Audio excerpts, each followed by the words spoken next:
Good evening, everybody. Welcome to Saturday Night Rabbit Hole. I didn't figure out what day it was. I never knew. Uh, every day is a bleed day, Everybody. If you're working, you're always bleeding, and then if you're breathing, you're bleeding. Anyway,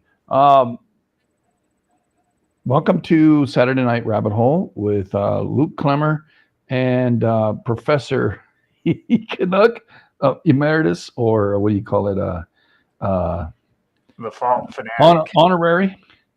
Yeah. It's his fault. We're going to talk tonight about the Santa Barbara Channel and the main fault systems that are there. I would call this a whole different kind of north of the transverse ranges, Santa Ynez Mountains and all this. So this is going to be packed full of a lot of stuff. If I'm reading what's going on, do you want to stay offshore? Do you want to go both all the way to I'm going to explain how they connect all the way back to Satan. So yeah, this whole area right through here is what we're going to talk about. This area right here. So I'm going to go ding and go like this, and go save it to what the heck? Desktop. I'll put that on the desktop, but also I'm going to do it again and give you all the opportunity to take a look if you're over there on Twitch. We're on Twitch, Rumble, YouTube, and Facebook, by the way. So, Timmy, if you can share that link with everybody. Well, yeah, sorry. Copy, paste. There, that one. Hi, Robin's Nest. Hi, Timmy. Kitty Cat. Calmness 55. Who else we got out here? Ramblin' Wreck 2718. Yeah, we've got a few others that might jump on. I did get an alert that somebody else was starting their channel, but then again, you know how that is. I don't care. Anyway, here we go. So yeah, share that link with the other ones, Timmy. The YouTube link, yeah. The link I just posted above the picture so that everybody can see what we're doing. Isn't there an aligned Bigfoot landing strip in that spot? Do what?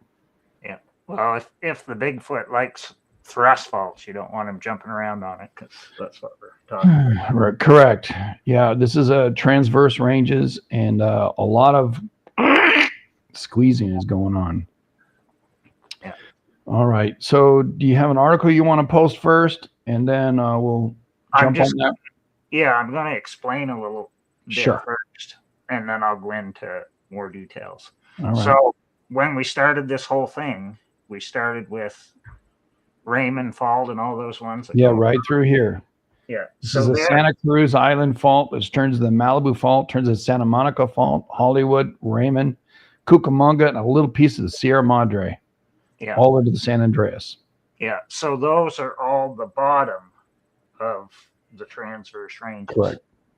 So what we're going to talk about tonight, it's the middle. So this little spot right out here is what we're talking about. Yeah. So we're going to go all the way back and start with the Sierra Madre fault, which is Sierra Madre. That's a mean mamma jamma, I'll tell you. Yeah, because we've already talked about it before when we were doing it. So it runs all the way back and then connects to the Cucamonga and goes right into Lytle Creek, to the top of San Jacinto. Yeah. Yeah, right to Lytle Creek and top of San Jacinto. So now we're going to go the other way. The next one after Sierra Madre, which they found out in 2018 for sure. That's this one right through here, everybody. The Santa Susana connects through to the Ventura Basin. Now, once you get to the Ventura Basin, there's three main faults. San Cayetano is at the top. The Ventura Peters Point fault is in the middle. And Hold on, I'm trying to find where you're at. Pacifico Flat, Santa Ynez, Pine Mountain. No, Santa Ynez is a separate part. We're not doing that one. Okay, so we're going south of that. Yeah, I just want to do the ones Okay. that Ventura Basin, which Okay, is Ventura the Falls, part of the Santa Barbara Channel. Santa Rosa, Simi, Santa Rosa, Sycamore, Bowden Canyon, Bailey, Chatsworth, North Hills, Santa Susana right here, Verdugo, Vasquez, San Fernando, Holzer Fault, Valley Fault, Del Valley, San Gabriel. So there's other ones that go a little bit south of the Ventura Basin, which I'll talk about later. Okay. But the Northridge one that quake, the Northridge Thrust Fault, they've actually found it connected to Oak Ridge. So I'm kind of going to focus on the ones that have had bigger quakes on them tonight, just so people. Oh, it does connect to Oak Ridge via the Santa Susana? Yeah, different ways. Okay. Yeah. Here's the Oak Ridge right through here. Okay, and Santa Susana is right through here. Here's the Northridge Hills Fault right through here. Okay. So that's where you're going to start. Verdugo's right here. Comes off the Raymond Fault. Yeah, so what I'm actually going to start with tonight is the Santa Susana article that I have, because it explains how it connects to the other ones.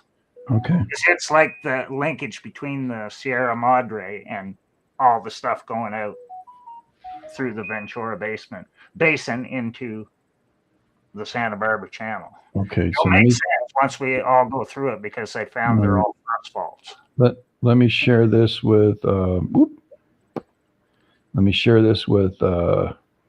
everybody out there in the La La Land. This where the hell's it?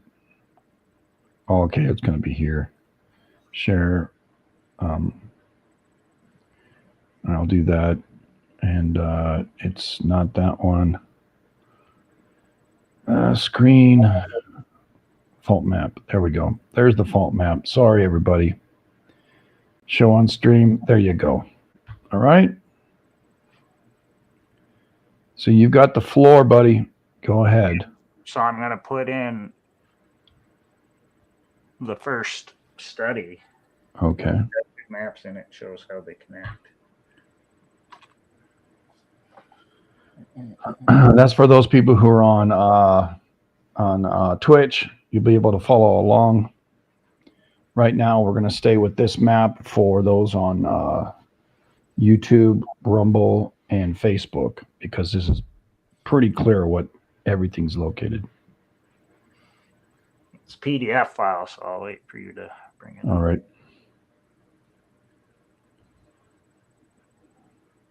If there comes a video, I'll share it. A picture. There is a picture, but it's not going to tell us more than what we're seeing right here. I'm looking at it now. So go ahead, buddy. Do you want me to read something or the abstract, or do you want an introduction? Yeah, just read the abstract part first, and then I'll explain. We're talking about this area right here, the Santa Susana. Okay, everybody, right in the middle. Let me make sure you can see my right through here, right down here where it says 344. Okay, that's a Santa Susana. All right, so everybody there can know what we're talking about. All right, the Santa Susana Fault is a major thrust fault in the western Traverse Ranges of Southern California, and is the western section of the broader Sierra Madre fault system. Again, another fault system that includes several faults. They work in conjunction or together. We investigated the slip rate of the Santa Susana Fault over the Lake Quaternary with the neotectonic investigation along the western Santa Susana Fault north of the Simi Valley. A geomorphic surface underlain by Lake Quaternary alluvium is vertically separated by approximately 22 plus or minus 3 meters as measured from the swath of profile extracted from a LiDAR digital elevation model.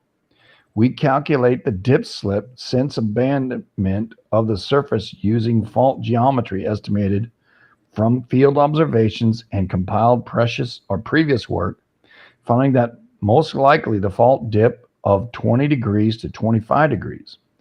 We dated the surfaces using the situ cosmogenic CI depth profile dating and found overlapping late Quaternary ages from 3 sites on the footwall and the hanging wall of the Santa Susana Fault. Our preferred age model uses the two most consistent model ages and yields a combined age of 32 plus 39 minus 11,000 years.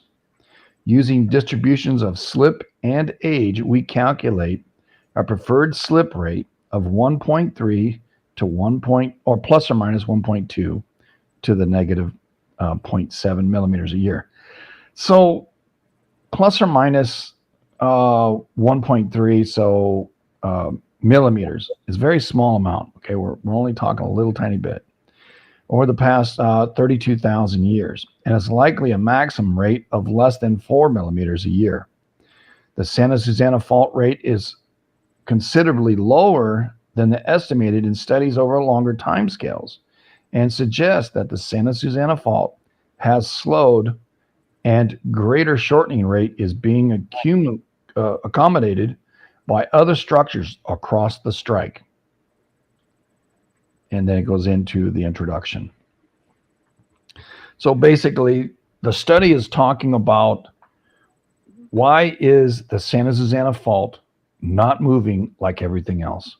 Something is either releasing that energy or it's the combined energy is building, one of the two, but they've done a study for over the last 32,000 years. That's their estimate. Yeah.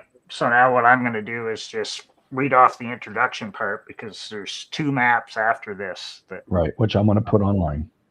Yeah. So I'll just read the rest of the introduction. Mhm. The Santa Susana Fault is the western portion of the Sierra Madre Fault system, which thrusts the western transverse ranges over a series of basins north of the broader Los Angeles Basin and represents a major seismic hazard to the residents of the greater Los Angeles area. Questions remain about the spatial variation of the SMF slip rate and hence seismic hazard of this approximately 135 kilometer long reverse fault system. Along strike, the SMF has been divided into 4 main segments from west to east: the Santa Susana, San Fernando, Central Sierra Madre, and Cucamonga faults. The SMF system is part of the complex collage of faults in the western transverse ranges and undoubtedly interacts directly or indirectly with the adjacent San Jacinto and San Andreas faults to the east and many reverse faults throughout the LA basin and transverse ranges. Estimated potential earthquake magnitudes are as high as magnitude 7.6 for ruptures on single SMF segments and up to magnitude 8 in multi-fault earthquakes. This project focused on better resolution of the SSF slip rate in contribution to understanding spatial distribution of strain rate and earthquake hazard. Although the trace of the SSF is relatively continuous with other strands of the SMF system to the east, the exposed SSF hanging wall comprises Cenozoic sediment in contrast to the crystalline rocks of the San Gabriel Mountains to the east along the SMF. The longer SSF history is complex.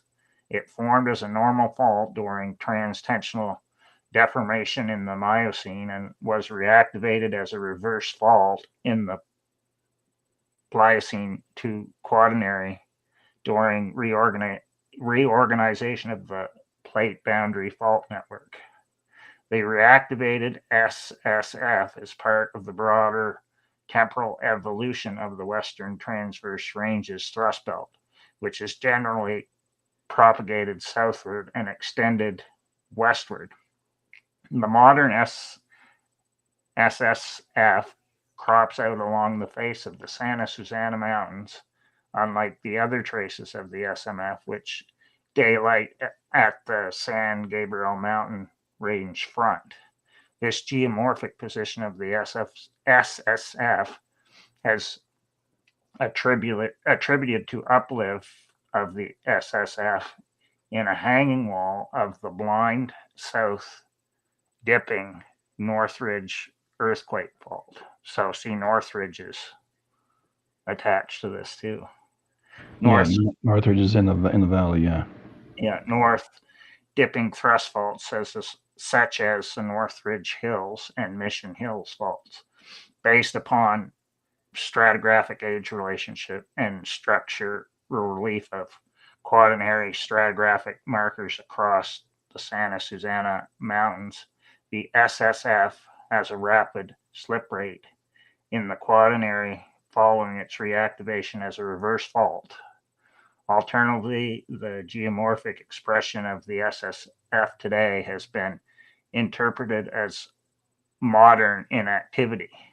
This study investigated late quaternary deformation where scarps are best expressed, and we find that recent deformation is significant, although lower than the rapid slip of the early quaternary. So these two maps here, it shows the section we're talking about, and it also shows like how it connects to the other ones.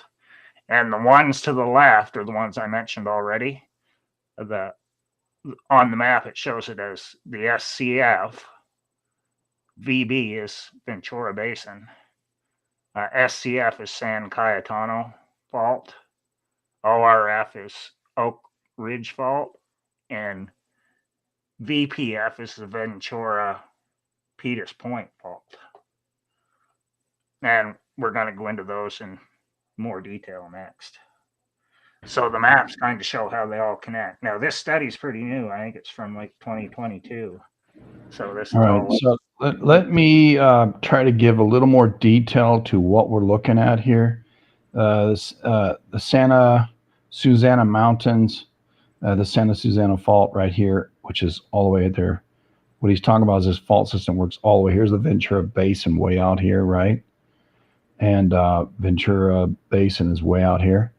Trying to give you a better look. So I'm going to share this screen with you. Try to give you a better look at what the topography looks like. Well, that one didn't come out too well. I had it up. Oh, I think I have it up already. Sorry. And share this screen here. All right, cool. So here's the Los Angeles and San Bernardino National Forests. Okay. Here's the greater Los Angeles right here. Here's Glendale, Pasadena. These mountain ranges are what's behind all the main images of Los Angeles. And a lot of people see those big giant mountains in the background, which I'm going to show you an image as soon as I pull it up here again.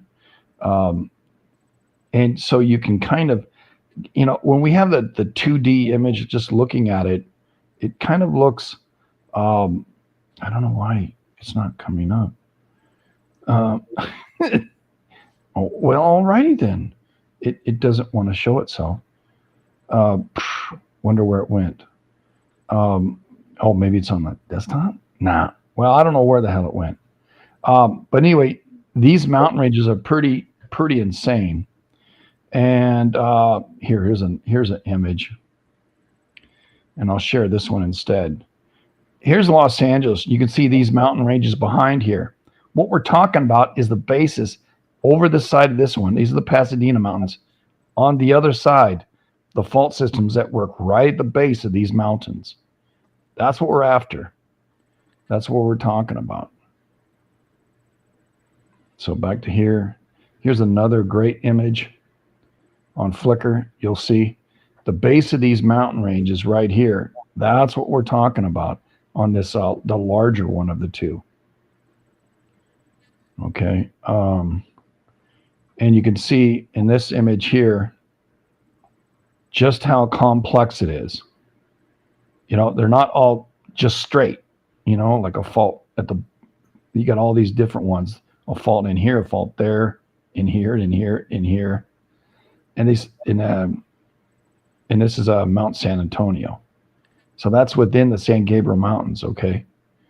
So what we're seeing is, like, everybody's seen the Great Los Angeles, picture images. That's kind of what I wanted to show you. Here's Los Angeles here.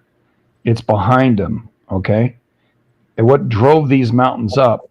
He's talking about from about this point here all the way to the left. You're looking at to the right. You go into the like the Raymond Fault is up here in the front, which leads all the way to these mountains, and it goes to Sierra Madre, and the Cucamonga is like way off to the right over here. Okay, but over this way is the Santa Susana Mountains and the fault systems that he's talking about. All right, so back to this. All right, so you can see what we're seeing are these great mountains here in the San Fernando Valley, and we're way to the left of those images I showed you, the San Gabriel mountain ranges. I hope that kind of put somewhat in perspective. So we're bringing it across to the Ventura Basin faults. Yeah, so we're going to go west is what you're saying. Yeah. So that's what we're going to talk about next. So I'm going to put in the article here for the next one, which is Wiki. And this is a great image here. This is here's another study area, San Gabriel, San Andreas, San Gabriel Mountains. We're talking about right up in here, okay, everybody? All right, here's San Gabriel Fault. We're actually talking just west of that San Gabriel Fault. Yeah, a little San bit. Gabriel Fault is to the east. Yeah, we're not going to do San Gabriel tonight. No. We're just going to do the ones that are related to the... Yeah, here's the San Gabriel Fault. Here's the San Dimas. Verdugo's out there, Raphael Hills, Santa Monica Mountain System. This is kind of an interesting look at all these different fault systems that are working. These are east of what our study is tonight, all right? So I'm just trying to get you acclimated to where we're at, where we're going, I should say, not where we're at.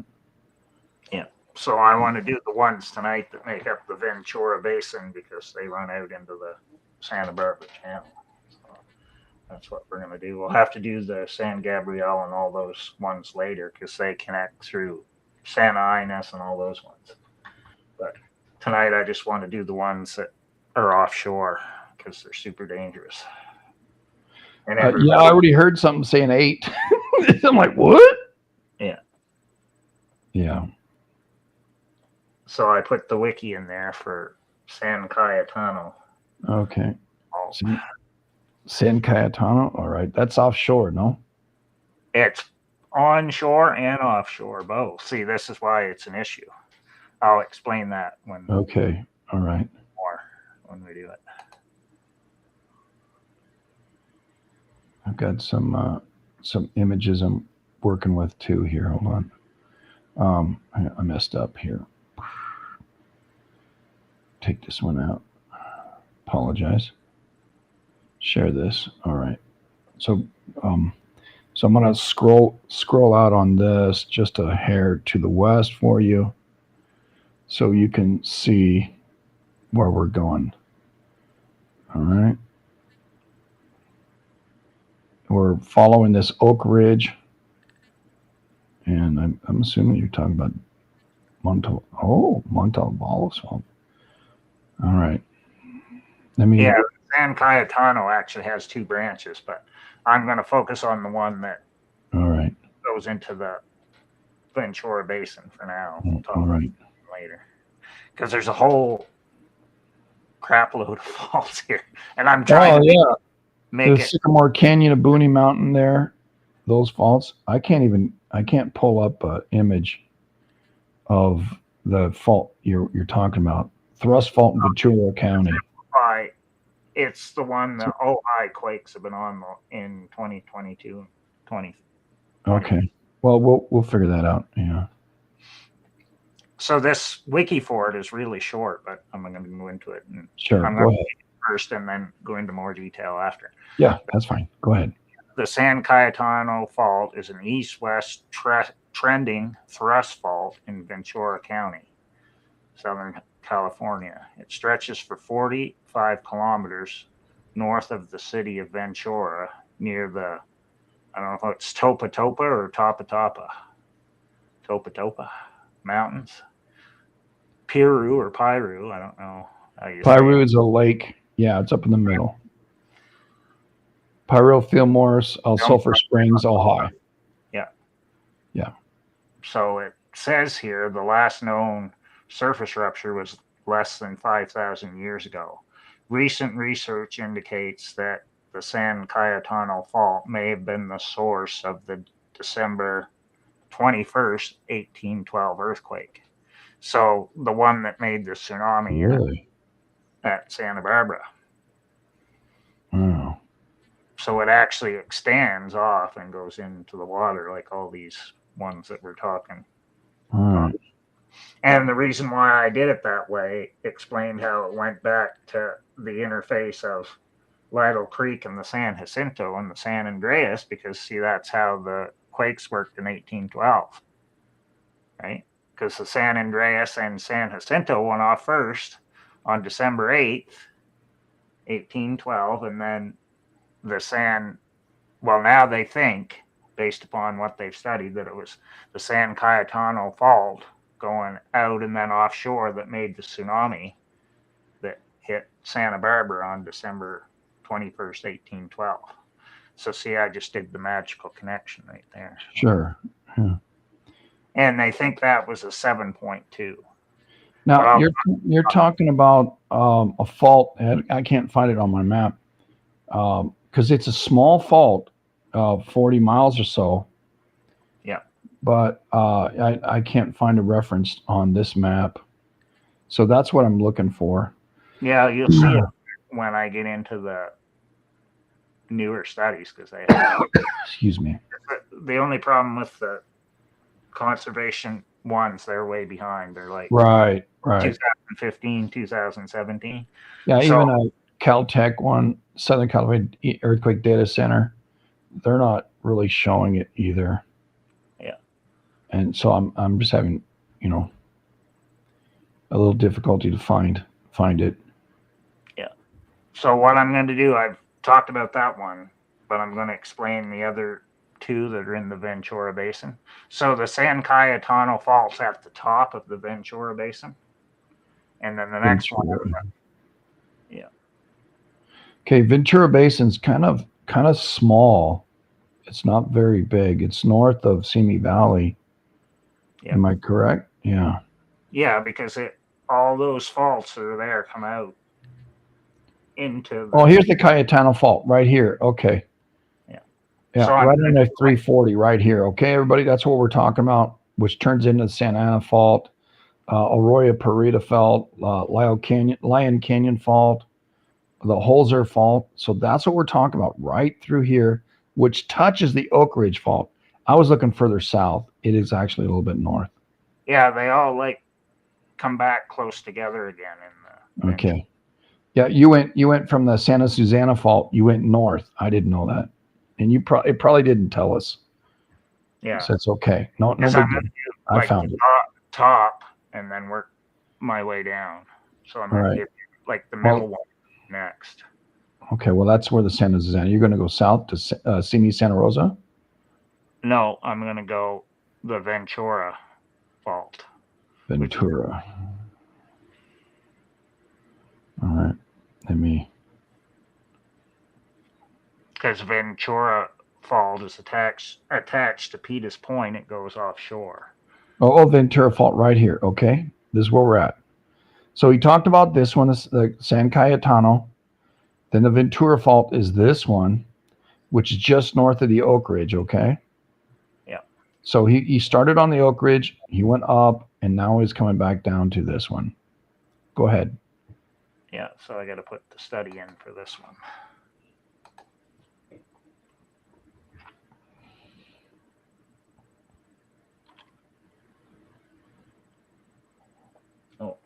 Wrong one again. I go back.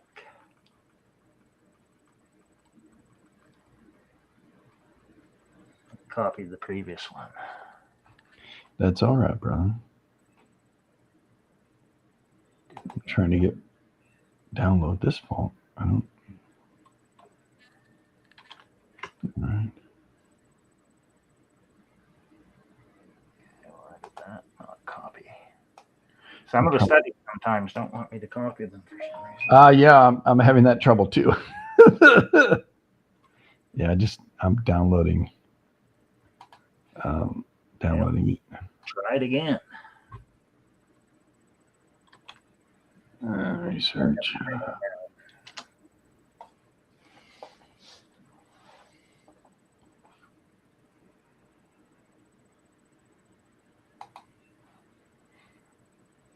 Now, this one study is from 2017, but it's the one I heard about before, so way back a while ago.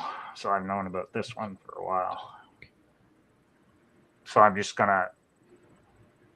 to read it off. It's not that long. I'm just going to read like the first part of it. Okay. Yeah. So done by University of California at Riverside, February 14th, 2017. So the summary, the fault under Ventura, California would likely cause stronger shaking during an earthquake and more damage than previously suspected, researchers warn. The Ventura Peters Point fault in Southern California has been the focus of much recent attention because it is thought to be capable of magnitude 8 earthquakes. It underlies the city of Ventura and runs offshore and thus could generate tsunamis. At Peters Point, it runs offshore? Yeah. Okay, with a stronger shaking at Peters Point. Since the 1980s, potentially dangerous fault 98, there's been controversy about its location, geometry, underground, two competing models. Originally, researchers assumed the fault was a planar and steeply dipping, like the sheet of plywood positioned against a house to a depth of about 13 miles. But more recent studies show that in 14 suggests that the fault had a ramp flat geometry with a flat section being between two tilting sections similar to the portion of a staircase. In recently published paper, Geophysical Research Letters, a team researchers used computer modeling to test the two alternatives. In these models, the crust, outermost layer of the rock in the Ventura Santa Barbara region is represented as a three-dimensional volume with the surfaces of the region's faults as weaknesses within it. The volume is then squeezed at the rate of a direction that of the region is being squeezed by plate tectonics, okay? In comparisons, the expected movement in the models with GPS data, the fault with the staircase-like structure was favored.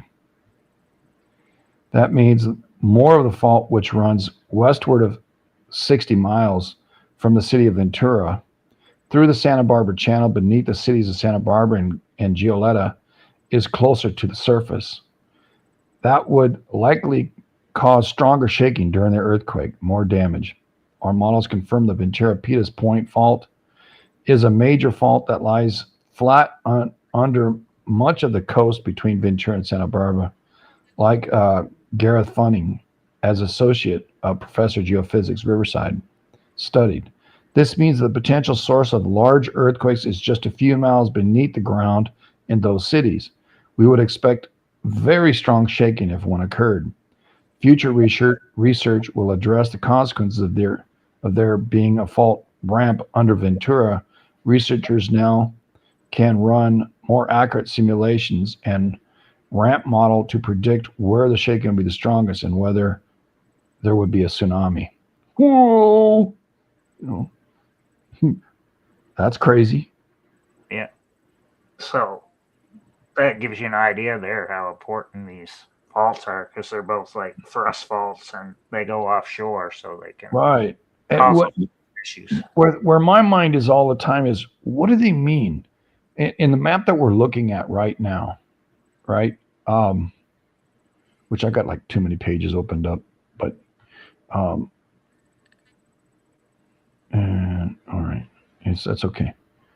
Let me get back to. Well, that's that one. Well, Back why this one. rust Here. up, they're making big landslides underwater too, right? So Right. that's actually creating the tsunamis, and I'll show you that. So this in a Peter couple Point, more the studies. Peters Point right here, and the Ventura.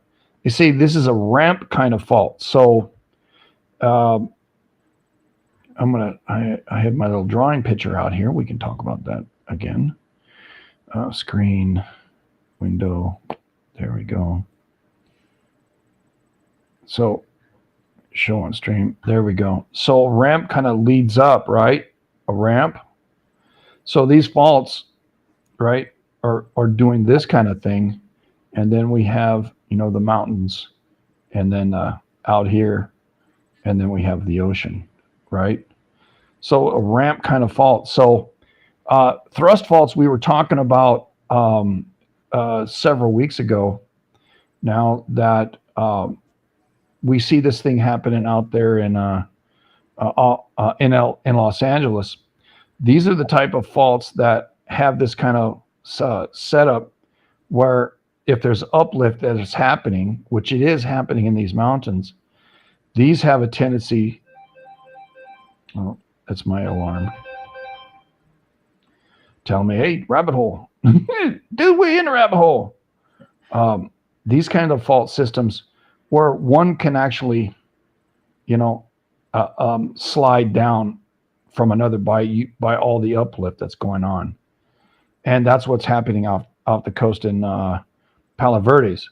So when it gets down here, they start to build up and they can actually come out of the water because of all the folding that's happening here. What he's talking about also is there's a fault system that's doing this kind of thing, right? And these are the faults that he's talking about, the ramp faults. And then this is the reverse dip slips that are happening behind. I believe that's the right word. But these things are the hidden faults back here. Yeah, because these are all east to west. Right. Reverse. This is west and this is east. Yeah. West to east. We're not Chinese. We don't read east to west. I'm teasing you. So, but and then you have the ocean out here. But the shallowness, because you have the people building their houses by the beach, right? Building their houses. These things can quake down here, and they say it's really shallow from where the buildings are, and these quakes here versus out here when you have all the overburden of the mountains and the runoff. So these kinds of faults, that's how these mountain ranges were built, and that's the inner workings of these things. And when we have these faults that go completely offshore, like you said, like a ramp, a pizza box. We've all talked about the pizza boxes because Professor Nick, right? A pizza box lifts up, then another pizza box, and then another pizza box, right? And then we have erosion that happens, and all these things are hidden underneath. What they're saying is these things come up, and yet there's an on ramp, so to speak, right? Basically a pretty good arm. I think you read 20 degrees, 20 to 20, 22 degrees. Yeah, I think it's 20 to 22 or 20 to 25. Right. That's pretty went flat, right? Yeah. Yeah. So, I mean, we got 0 to 90. So 20 degrees is like straight up, but I don't know what the slopes are on the one that's offshore. Do we have an idea of that? Yeah, you'll see that when I bring up the final study, because it's super. Okay, good. Shows where the landslides are in 200 years of quakes and right, all this crazy stuff. Okay, continue, brother. This is all just the lead up to all that. So the next one I'm going to talk about, I'll put it in there. I'm going to copy it. is the Oak Ridge Fault. Okay, Oak Ridge Fault is one south of the Petus Ventura Fault, and you can see it right there, number 335. Ventura Fault is 336. We didn't talk about the Mission Ridge. That's all going to be another series together with the Santa That'll Anas. be like when we go up and do San Gabriel Fault and what it Mhm. all leads to. So there is a method to my madness. Just have Yeah, to explain what I'm doing. that's all right, brother. I mean, we're all good. So now I put that one in there. So it's I've got another image to share with you as well. So screen. There we go. And load it and show on screen. All right, so I'm zooming in. You can see here's the inner Santa Barbara Basin. Here's the Ventura Petus Fault, right? And here's offshore. Here's the Oak Ridge right down here. Actually, you're not seeing my mouse, so I don't know why. Did I just do it wrong? I think I did. I apologize. I wanted, hold on here. Now that's the paint. Close that. yeah, that map's good. Okay, here we go. Have it in my list of stuff. There we go. All right, so what we're talking about is this Oak Ridge. It's right down here on, wait, you're not seeing my, you ain't seeing the movement, man. But it's not even blowing up, so I still have the wrong one. Yeah, it's hard to see, but Yeah, let me it's not super screen large. that window. But I'll have better ones when we get into the Okay, I've got it now. main thing. Show on screen. All right, we're talking. You can see now the Oak Ridge Fault is right down here. Okay, that's the fault he's talking about, just north of Oxnard. Yeah. So So I'm downtown Ventura is here. Santa Barbara is way up at the north. There are inner Santa Barbara basins you can see offshore Ventura Basin. It's kind of like we're hit and missing in all these right here. Here's the San Cayetano Fault we talked about, and then we went up.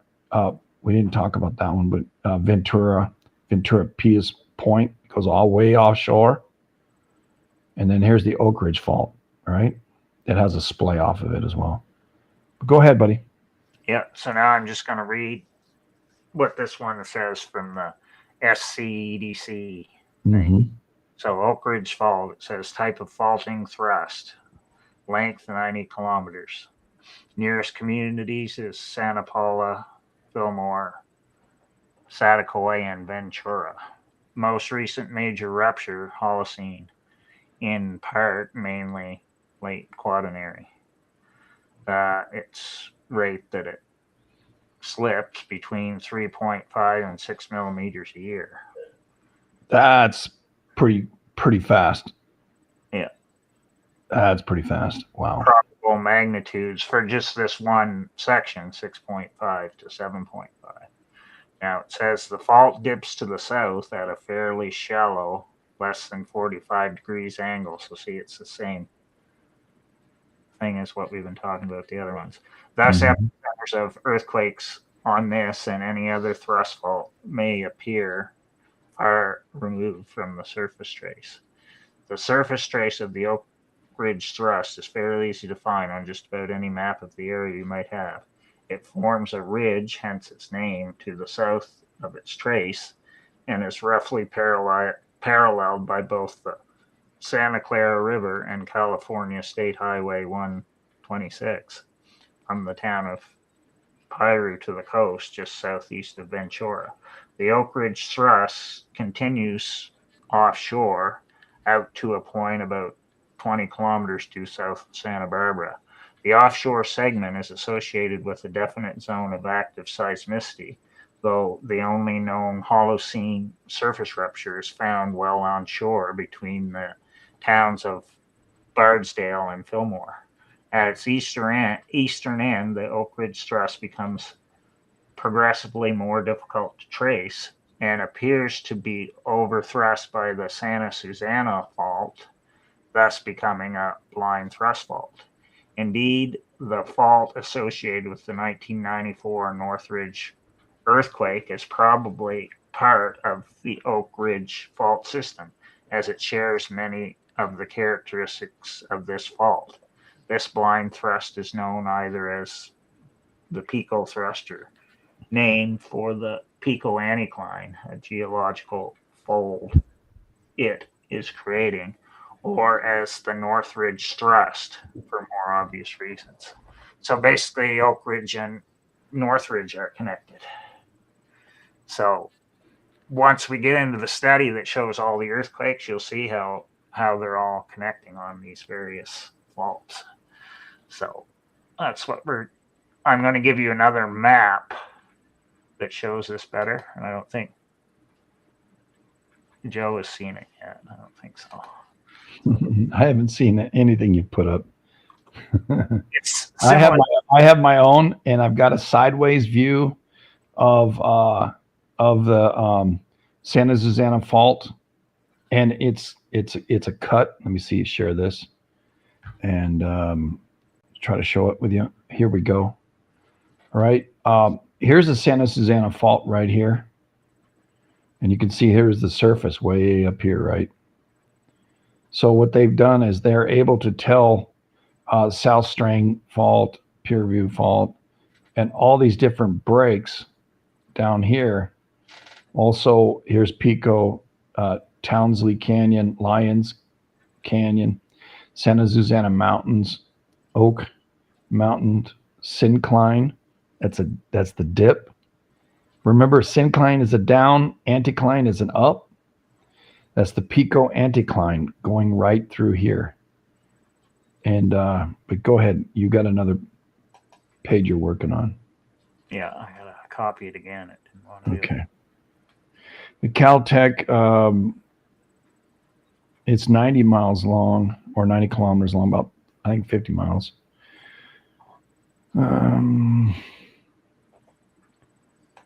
Holocene is about 10,000 years, right? Yeah. So the Lake Quaternary is what the hell is it? What's the definition? LMN. So lateral fault? No. I don't know. They don't have it. It's a definition they don't have. Blind thrust. Blind thrust is a shallow dipping reverse fault which terminates before it reaches the surface. When it breaks, therefore, it produces uplift, which never any clear surface rupture. Many still unknown blind thrust faults exist in Southern Cal. Two examples known as blind thrust faults are the Elyson Park thrust, which runs underneath downtown Los Angeles, and the Northridge thrust, which ruptured in 1994. So, oh, you got it? Cool. All right. It's in there now, so you can copy it. All right. All right. Share this tab. All right. Here's Santa Barbara right here. There's the Peters Point right here. Let me see if I can save this image. And yeah, the top one, I want to explain that first. Okay, so, let me open it up, and then so I can blow it up for everybody, because it's kind of small for them right now. Share screen, window, that one, share, loading. All right, there you go. Go ahead, buddy. Okay, so the top one is basically showing, it's not giving the names of all the faults. Here's Peters Point right here. Yeah, but it's showing all the ones that come off there. Yeah. Right here, the Ventura, then I'm sure this is the one we're talking about down here. Go ahead. Yeah, and then Oak Ridge coming off down there. Yeah, Oak Ridge is this one right through here. Yeah, and it shows all the thrust faults that made the North Channel Islands too there that we talked about at the end of the last. Right, the Santa Cruz and the Santa Rosa fault systems, which are connected. Yeah, which are connected to all the San Gabriel faults. Malibu, Santa Monica, Raymond, Santa Maria, at Cucamonga all the way to Lattle Creek. That goes through Santa Cruz and Santa Rosa right there. These are major faults. They last. I mean, these darn things are really long. Yeah. And then the next map underneath it goes into more detail because it gives you the names, all the ones that are out there farther that are continuations of them. The Mid-Channel Fault System and the Western Deep Fault System. Is that what you're referring to? Yeah, and NCR, which is the North Channel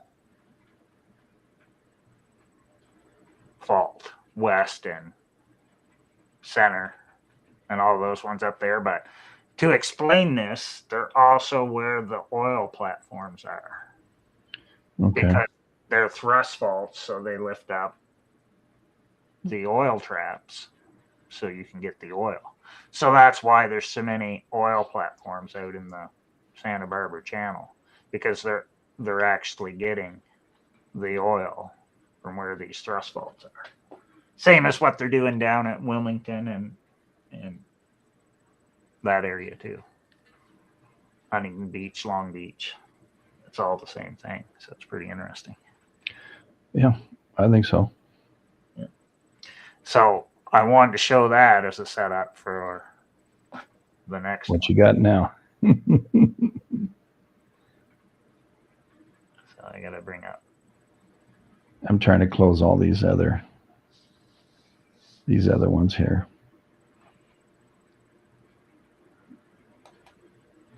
Which is the big study that is going to take us a long time to go through and explain it.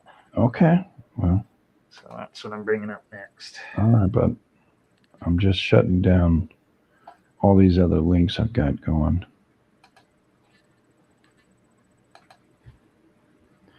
Yeah, there's definitely some folding and transgressive surface offshore Ventura records, deformation events in the Holocene. That's ones I was looking at. Wow, these things are insane. Oh, did it copy the same one again? Yeah. Hold on here. Yeah, you have to highlight it. Yeah. Here's a pretty good article out there in case you don't have that one. I'm sure you don't, but I got it to you anyway. Do it again. Mm-hmm. Download. I think I downloaded this one right. I did. Because the oil platforms trace the fault systems out there. Because that's where the oil is. Yeah, structural controls of slope failure within the Western Santa Barbara Channel based on 2D and 3D seismic imaging. Yeah, this one's pretty new. So it's got it's like those other ones we looked at before. It's super detailed. It's got maps and diagrams, and it goes all crazy. The Santa Barbara Channel offshore California contains several submarine landslides and ample evidence of incipient failure. The region hosts active thrust and reverse faults that accommodate several millimeters a year in convergence. That means two things coming together. Yet the relationships between the tectonic deformation and the slope failure remain unclear. We present 3D and 2D multi-channel seismic reflections, MCS, data sets, multi-beam bathymetry, and chronostratigraphic constraints to investigate the controls on slope failure. Splay faulting along the North Channel deformation trend, the NCDT, coincides with the distinct zone of compressional uplift and onlapping of steeply dipping quaternary strati. Quaternary is a very, tens of thousands of years, okay? So what they're saying is that North Channel deformation trend coincides with a distinct zone of compressional uplift and onlapping of steeply dipping quaternary strata. The North Channel deformation trend is spatially correlated with seafloors, fissures, and a 3D seismic analysis reveal the intricate system of an echelon reverse faults that offset sediments younger than 25,000 years. Localized uplift zones are located between faults, one of which underlies the Gaviota landslide headscarp, with the observed direct or and observe a direct relation between the slope failure along the strike variations in the tectonic stratigraphic framework. Based on the geophysical properties of the ocean drilling program of Site 893, we predict a trend of compaction and porosity reduction in the basin that drives pore fluids up dip toward the zone of onlap over the North Channel deformation trend, thus reducing slope stability. This interplay between the tectonic and sedimentary and fluid flow processing along the North Channel deformation trend has created a confluence of preconditioning factors, with Gaviota and Goleta landslides being distinguished from the surrounding slopes by their position above the North Channel deformation trend. This distribution of seafloor fissures suggests sections of the slope remain unstable and are prone for future landslides. These results provide insights into the processes and 3D feedbacks that lead the slope instability along other convergent margins. Yeah. This study uses a suite of margin geophysical data and examines structural controls on the slopes of the Santa Barbara Channel. We identify undocumented and echelon faults that form distinct structural trends that coincides with the areas of slope failure. Compaction of sediments and onlapping the structural and trend promotes pore fluid overpressure, preconditioning, and slope failure. These are a lot of big giant words, but they're talking about underwater landslides. Underwater landslides, which do what? Make Tsunamis. And it looks like they're Yes, sir. pretty close to shore too on that.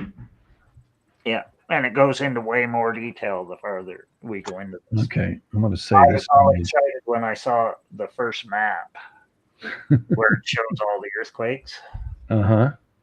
because there's so many on there. Probably half of them I didn't even know about. So the first one, well, I knew about the 1925 one, yeah, magnitude 6.8 Santa Barbara one, but then I saw, look, right beside it on the fault coming inland with a magnitude 6.5 in 1926. Well, that was only like a year later. Yeah, we're talking about right in here, everybody. Right in here on the map that I just posted for you. And we talked about in the last episode, 1927 Lompoc. Yeah, 1926. We didn't even know about one offshore, did we? No, I didn't know about that one. So I said, look, there's three all in an east-west line that all happened within 2 years of each other. But of course, nothing's connected though. Oh, and they would consider that a complete rip. Yeah, basically. Of that whole system. See, that's, again, my argument, saying it's not a complete rip because it didn't happen at one time, but it happened in stages, 1 to 3 years. That's a complete rip in geologic time, not in our, microwave time. You know what I'm saying? Yeah.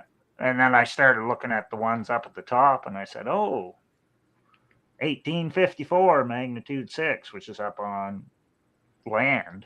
So Santa Ina, all those. Well, that was the same year as the two big Nankai trough quakes, 1854. So I said, that's interesting. Yeah. And then I started looking at a bunch of the other ones up there, like 1902 and all those. 1902 is getting pretty close to when.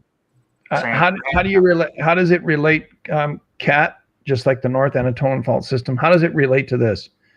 Because I want to know what you're referring to. Because it goes up and down faults. That's what it's doing. In this case, east to west. You mean traveling along? You mean up and down? At kind of the imagery is where I'm at. if it's traveling along that fault system, I can see that. But when you say up and down, um, are are you referring at a low level in the earth or in a high level at surface, or what are you referring to? Well, the whole thing is moving over a certain period of time. Sometimes it's super fast, like within 1 to 3 years, and like other times it takes like Okay. 50, 60, 100, depending on how Yeah, long. the fault system ruptures in segments. Yeah, I believe that's how they work. Yeah. Yeah. Yeah. I think I just wanted you to clarify, Kat. That's perfect. Now, I haven't looked I into can always send you the link. You can jump on there. I haven't looked into all Who these. does that? Like 1821 was the magnitude 6.3 up there. Well, that would have been 9 years after the 1812 quake, so that's pretty close. 1812? Yeah, and the Santa Ynez. Yeah, mountain range right there. Yeah. So, see, they're all adjusting to these major quakes. Of course, we're not seeing them like the other ones farther inland. So you'd have to like look up every year. Now, the one down at the bottom, magnitude 5.8, 1893, well, that was the year after the 1892 Laguna Salada quake. So I said, well, that makes sense. So I wonder how far apart that was. I don't know. It doesn't give the month years. Like I'd have to go it, or it gives the years, but not the exact date. So I'd have to look each one up, which I didn't do because I just was looking at them and said, oh, well, look. And see, there's two there that were both in 73. So I don't know which one. I'm looking at that too. Yeah, the 5.3. Well, the Simar quake was in 71. So this is 2 years later. You have 2 5s offshore. Yeah, and, that would lead right into that area because, if you continue right up this fault, that's right over here is where Simi Valley is. Yeah. Here's Santa Monica down here. Malibu's down here. The Point Magoo quake is one of those, the 1973 one. So that'd be like 2 years after. Yeah, Silmar, yeah. So I thought that was interesting. I think, we continually talk about one earthquake responding to another, or, it's like, okay, the fault's still doing. Like, what did I heard a report the other day that, we can even say in Turkey's still quaking from the 2 big quakes it had. It's still throwing quakes. The 7.5 and the 7.8 there last year. And also off Mexico, they're talking it as a slow slip, but it's still quaking down in Mexico. From a large quake that happened, 20 years ago. They're still seeing the movement as a result of that big, giant, massive quake down there in Mexico. So our mindsets, we have to get out of this thing of microwave thinking or instantaneous thinking. We always want it like right now, come on, right now. Why? Geology doesn't work that way. And sure doesn't. So our thought processes have to kind of, you got to kind of throw time, I don't know, is it multidimensional, whatever? You got to throw kind of time on the shelf and you say, okay, this happens at this date, but don't look at it as time. Just look at it as a date. Go, okay, this one happened. Okay, this one happened. Okay, this one happened.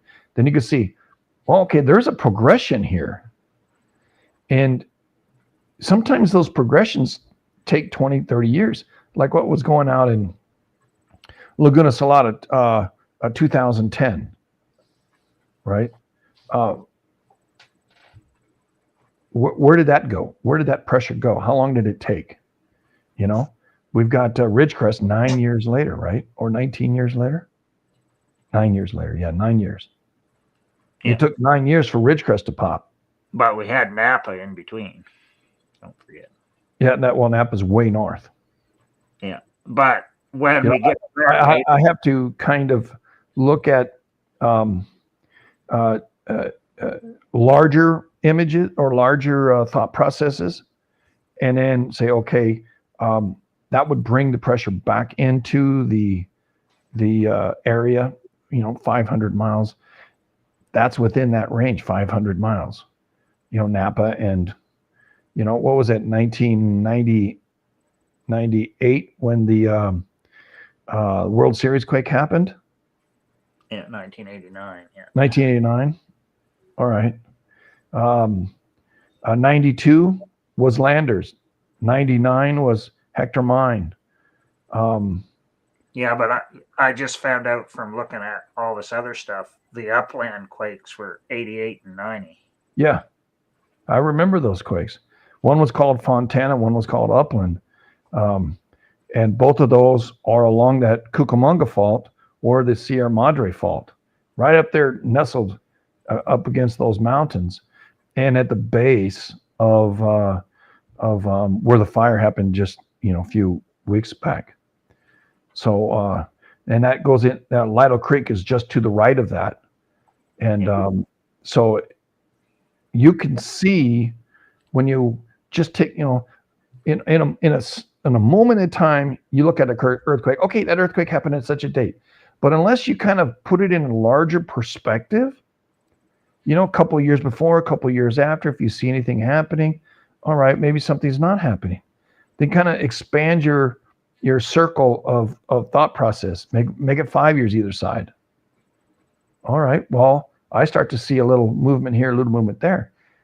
You're now looking at geologic time. And sometimes you got to go 50 years, 100 years, and still aftershocks, happening. So, and related. Well, would you really consider them aftershocks after being well, whatever they call that them, long a period? Whatever they're calling them, they're related to that fault moving, and the back half getting brought up. Now, we understand that in compressional fault systems, such as the ones we're talking about now, that you got forces from both sides, from the north and the south, compressing it, right? So the structure, you have thrust faults, you got blind thrust faults, and reverse stuff happening. And it's like, wow, this thing's really being all twisted. And on this map, was it on this one or on the previous one I had? I think it was on a previous one. It actually showed you the direction of the movement. And I go, wow, I like, yeah, it's this one here. You can see the dots and the direction that the Pacific Plate's moving. Now we're looking at the Pacific Plate. This is not North America. This is everything on the Pacific Plate. We're talking about the Pacific Plate and all its varied of fault systems and faults that are crunched up or grinding up against the North American plate. We haven't even got into the North American plate yet. We've been talking for weeks. We're Just all on Pacific all side. on the Pacific side, and the ramifications of the two plates grinding up against each other. Like what Eden said the other, like a cheese grater. It's like, dang. And this particular area north of Los Angeles is super unique because Lompoc just pops out really far out into the sea, but it's part of the Pacific Plate. But the compressional component, because the San Andreas has that jog west and as before it goes north, coming from the south, that jog is all that compressional components. And when these things start to slip, the San Ynez Fault, bang, it moves. Whoa, he just released a whole bunch of pressure off the San Cayanos Fault. Oh, then when that goes, it leads off pressure off the Ventura Fault. Then the Oak Ridge Fault. Then the Simi Valley Rosa Riz Fault going south. Why? Because there's more room being made so the Pacific Plate can move north. And those Ojai quakes we had in 22, 23, they were actually in between the San Cayetano and the Ventura fault. Mm-hmm. So I think we had a couple of quakes here, 2 years ago up in that area as well. Yeah. We're like, what the heck's going on? We got to study this. And here we are a couple of years later going, all right, we're trying to get a little more understanding on how all these works. Now, these bouncing balls you have on the screen here, they're kind of showing you the direction of things. Some like make sense, some don't.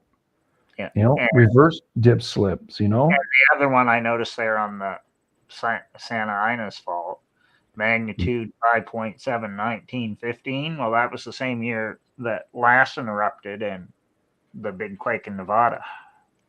Wow. So I thought that was interesting. But because I know all my dates of all this crazy stuff, it's look, when I get more dates, I say, oh, look. Yeah, you can see more pattern, and that's why we draw attention to that. Yeah. And I appreciate you're able to remember some of these things.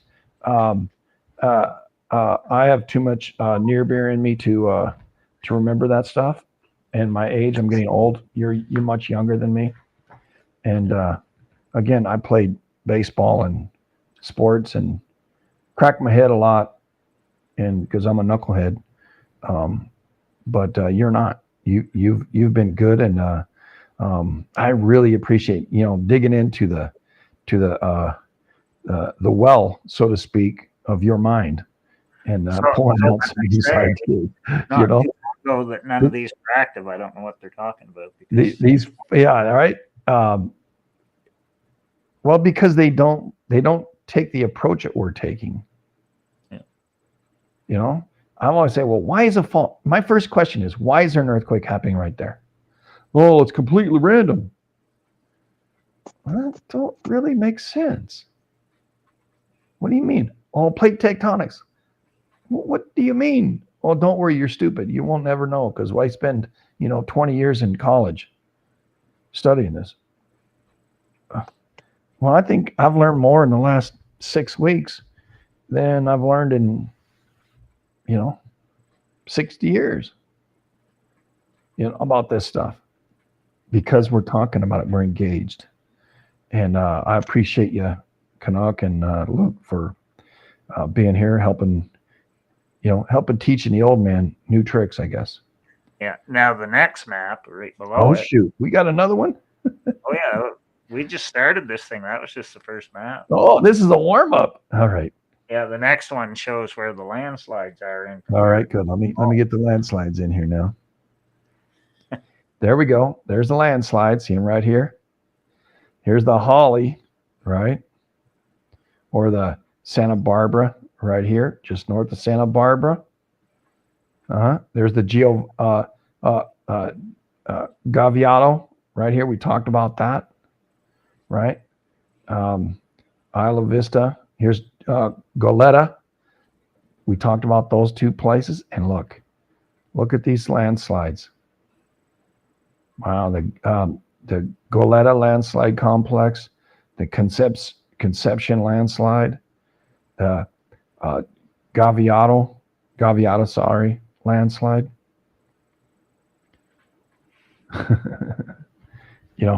Pretty amazing. So they're like right on the fault lines, except the Concepcion one, really. Yeah, the Conception one, out there on the left. Yeah. Oh, that's pretty interesting. Yeah, and the ODP is at the Oak Ridge. Yeah. Yeah. ODP since 893, showing the green.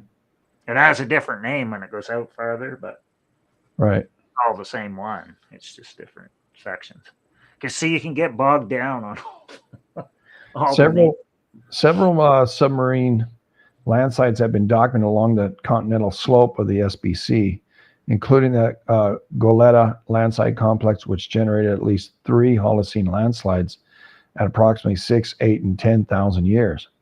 These landslides evacuated a total of 3 to 4 kilometers of sloped sediment to the west of the smaller Gaviato landslide that has displaced 0.2 kilometers cubed of materials downslope.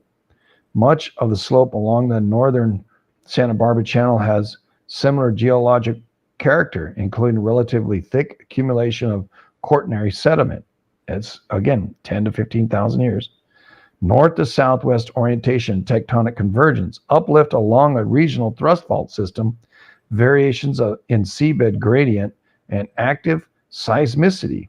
However, only discrete sections of the slope have failed. Previous studies of the landslide in the Santa Barbara Channel provide a foundation of data and observations that suggested a complicated interplay between structure and stratigraphy and substrate fluid flow that controls the slope stability and landslide occurrence. These studies do not have access to 3D seismic data of comprehensive high-resolution 2D seismic profiles needed to delineate the relationships between the complex geological structures of the depth and the near-surface processes typically linked with slope failure. Subsequent studies focused on the latest Pleistocene and Holocene sedimentary processes of slope, uppermost 3 to 50 meters of substrate, which were likewise unable to provide direct linkages between slope failure and tectonic deformation. So they're still struggling why these things happened. Yeah. And you can see nice images, right? Oh, you can't see that. Share this instead. And so they have all these crazy diagrams of. There you go. Here we go. Back to the crazy diagram here. Here's a Gioletta or Goleta, right? Here's the Giovota landslides. They're, because we can't see it with our naked eye above water, we don't know these things have been happening. I've been really, really concerned about off the shore of that little island in the Caribbean, which is always seismically active. And I hate to even Puerto Rico. The Puerto Rico slope is, you can see it. You can see the landslides that have happened, the failure, right? And you're talking not just, 50 feet. You're talking, miles of slope failure. Uplift and just complete slope failure. I think this is 1 to 2 kilometers of slope failure. That's significant. Can you imagine the and here's site 893 down here, right? Right down here on the bottom in the center. So right on the line, all right? So following that Goleta land complex, just checking that out. Landslides we don't think about too often. We talk about these earthquakes, and a lot of times I think, Canuck, you're right, that we'll see a buoy go off, but we don't see an earthquake. Well, that's because there's probably a landslide that it just finally gave up. A current came by and oops, there it goes. And then we got a tsunami, a small one, mind you. But then it's like, where'd that happen? Or maybe a rogue wave happens, right? What the heck's going on? So, yeah, they explain it farther down in this. They think what initiates the landslide is a fissure where gas comes out. So it's not necessarily an earthquake. Right. The ground farts. Yeah. Yeah. And they have pictures of it, like the farther you go down in this. Yeah, I'm looking now. Which to me makes sense because gas would be released in a certain area when it was under stress before there's a big earthquake, which is why we see the buoys go off, usually before like an earthquake above it or to one side of it or whatever. To me, that would make sense. So that's what they're doing with all this thing. And that's like all it is. It's all about the landslides and how they work, and they're giving it examples. It's like crazy stuff, which I never even thought about before, right? Right. Like I said, the only place I'm looking at, because I can see it just on the USGS map, looking closely at Puerto Rico, going, "Oh man, this can be really bad for, Venezuela, all the islands, Florida, Cuba, and all that." I wonder how many times it's happened, because you can see complete landslides. Like, wow. Yeah, so they're kind of like explaining how they think each one happened. Like they could spend 3 days reading all this stuff because they're doing like how they think each one happened and how it failed.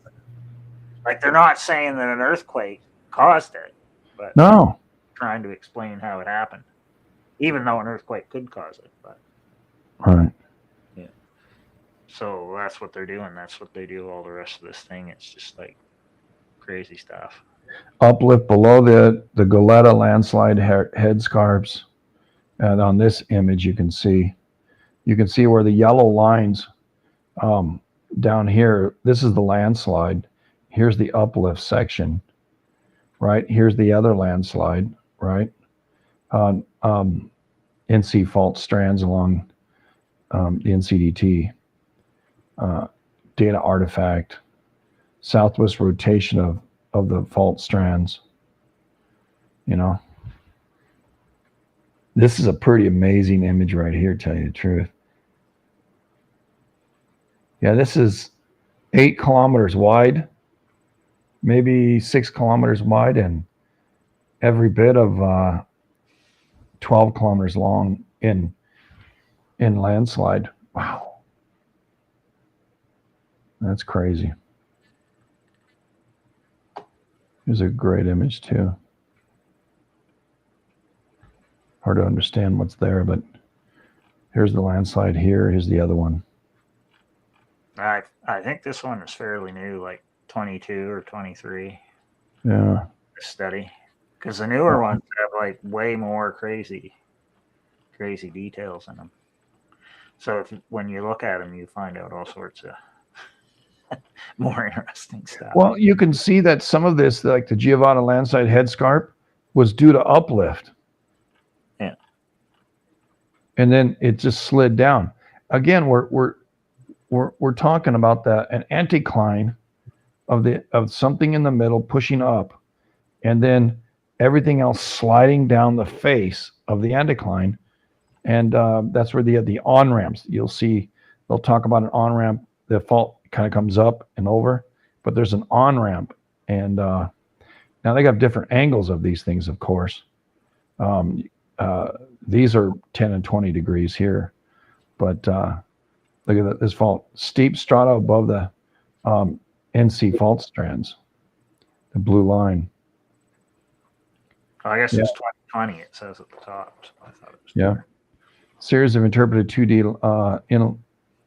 inlines extracted from the Exxon Gatto 3D seismic volumes, inline 1973, that shows the fault-bounded Giovanna uplift between Giovanna landslide headscape. Note the offsets can be seen in the sediments younger than the last interglacial horizon. Shallow reverse polarity and reflectors in the basin sediments indicate gas charging. Incline 2130 that crosses the seafloor fissure zone between Giovanna and Gioletta landslide splay faults along the NCDT can be seen controlling the focus zone of uplift below the seafloor fissure. 2285 that crosses one of the end of the echelon faults imaged in the seafloor bathymetry. Figure 3, I think that's where we're at. I don't know, maybe this one here. Yeah, crazy. Here's the uplift. These are the on ramps. Yeah, crazy. And these are the landslides that happen. They can see all this stuff underneath, man. That's a trip. That's why they go down there and look for the oil. Well, that's helping them, right? Because they have to study all the stuff down there to figure it out. So they're adding all this information, which is why they're referring to like the oil rigs and all that. There's a ton of oil derricks. There was. Yeah. So It's interesting. So now, to tie up tonight, because I'm going to go back to the 1812 Santa Barbara quake, because one of the reasons why they think it was offshore there on the San Cayetano section is because there's a landslide out there that they dated between 1660 and 1813. So they think that was made in that time period. So they're thinking that the 1812 Santa Barbara quake made it. So I'm going to put the wiki for it in there because it talks about where they thought it was and all that stuff. So it's pretty interesting. All right. So I'm going to put that in next.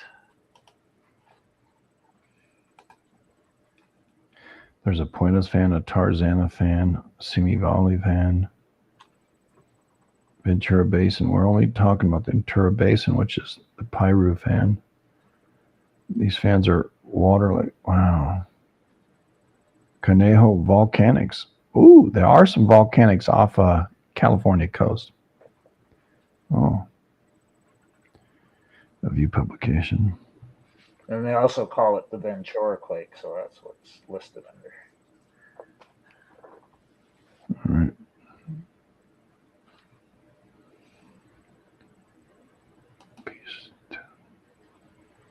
Okay, the wiki.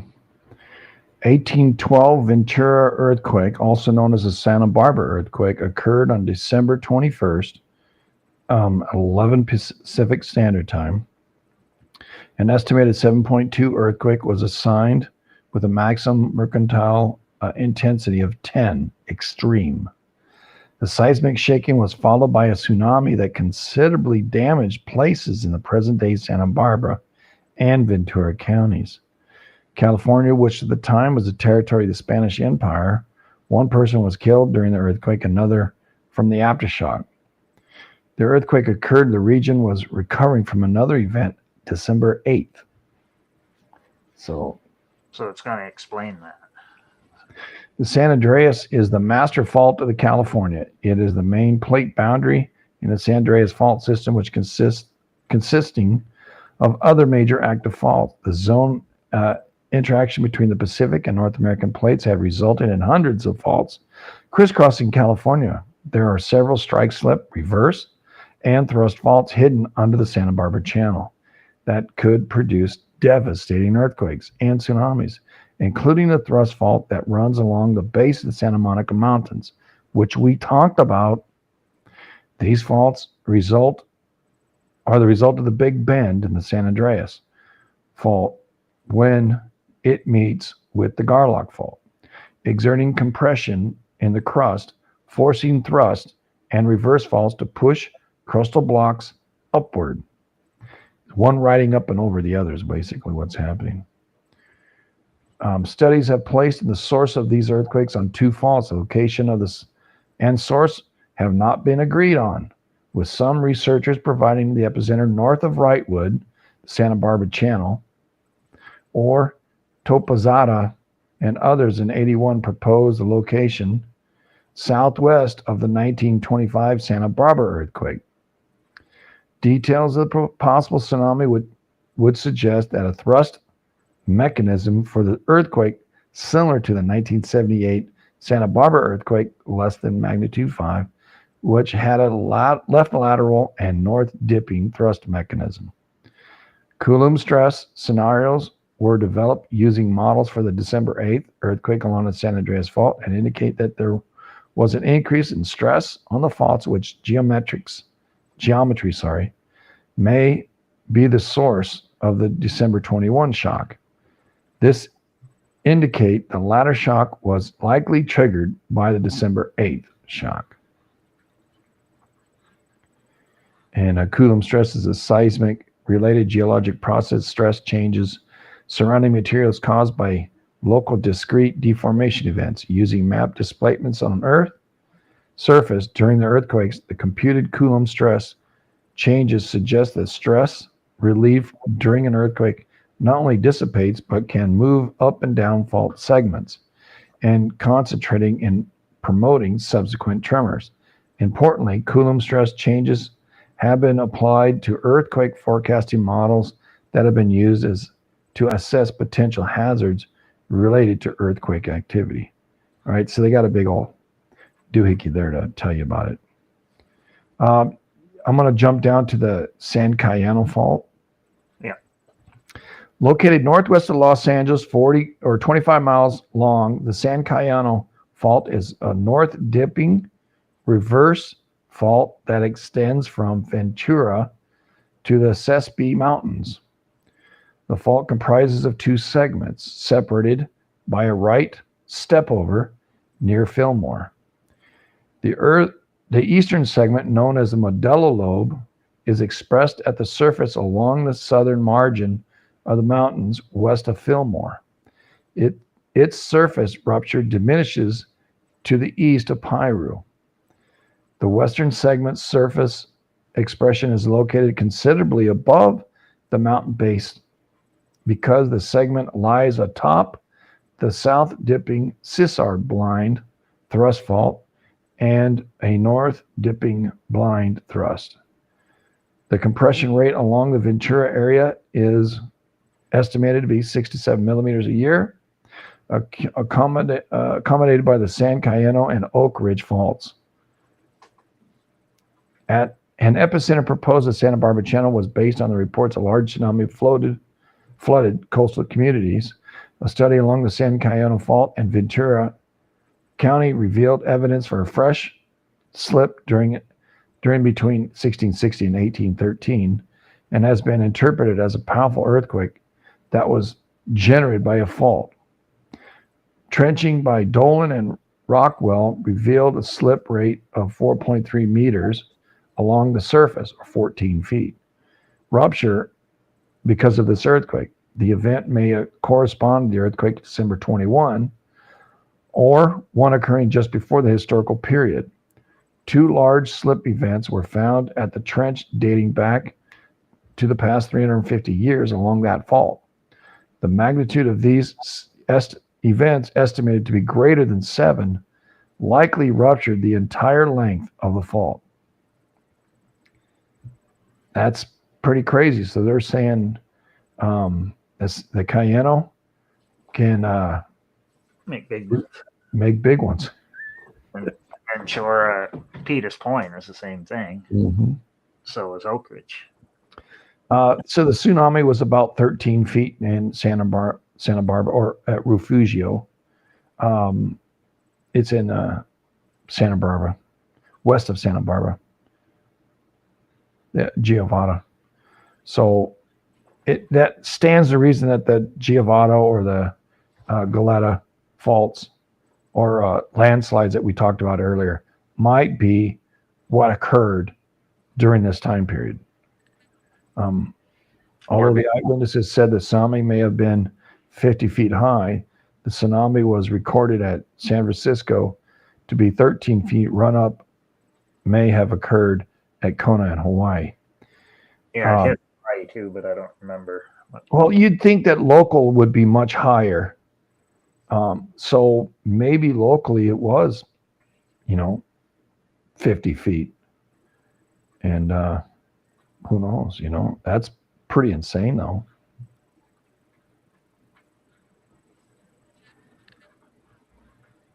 Yeah, so it was pretty wild. So, and we've talked about that one before, so I thought it was interesting that right. I figured out that it may be on one of those faults that we talked about tonight. Yeah, I mean,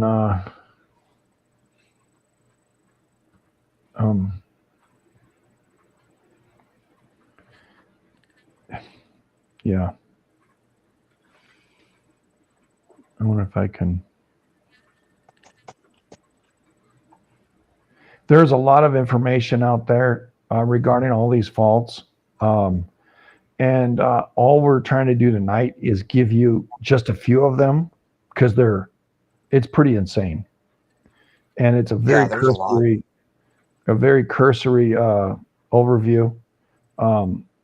For those over in Twitch, here's another setup where you can gain access to to those some of those images, and with all the links that we placed in chat, I'll try to get them put. I can't promise you, but there's a lot as I'm closing all these windows that I have open.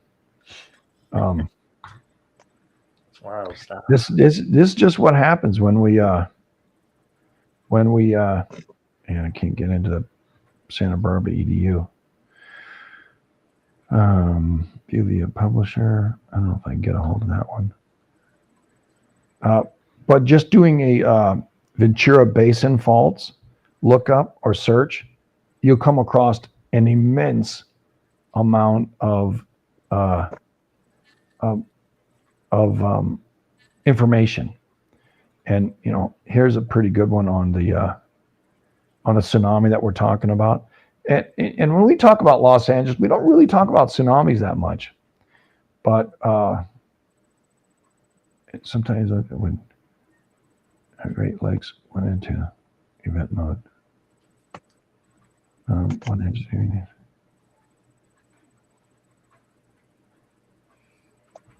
Hey, Circus Girl, nice to see you. We're having KP is low. Okay, wind speed's 380. Protons are down. We're in the north a little bit of the BZ. It looks like that's a what is it? Not telemetry, but the current outlook on that stuff. Interesting stuff out there, everybody. I mean, we're already an hour and 36. With a lot of oil, there's probably thrust faults involved because that's how it goes. Right. Right. Yep. That's the case. If it's underwater, be prepared for right because it could happen. There's Ventura, the Peters Point Faults tsunami model. That's out there, and I got a really good article on that. So if you want to look that up, there you go. That's from the SCEC, so you have access to that. But they have shake models for all these faults too, which yeah, you can look them all up, and they have them for like various sizes. Well, technology has really increased so much so that rapid north-south convergence rates across the region, pretty insane. What the GPS is saying, everything's going south. If you go east toward the San Andreas, everything is going south pretty substantially when you get to Santa Monica Mountains. And as you go offshore into the islands, they go north. And as you get past Garlock, the central part of Garlock, everything kind of goes west and then shoots north. Pretty far out. The last image or last link I sent you on the Ventura from Shaw, that's pretty good one too.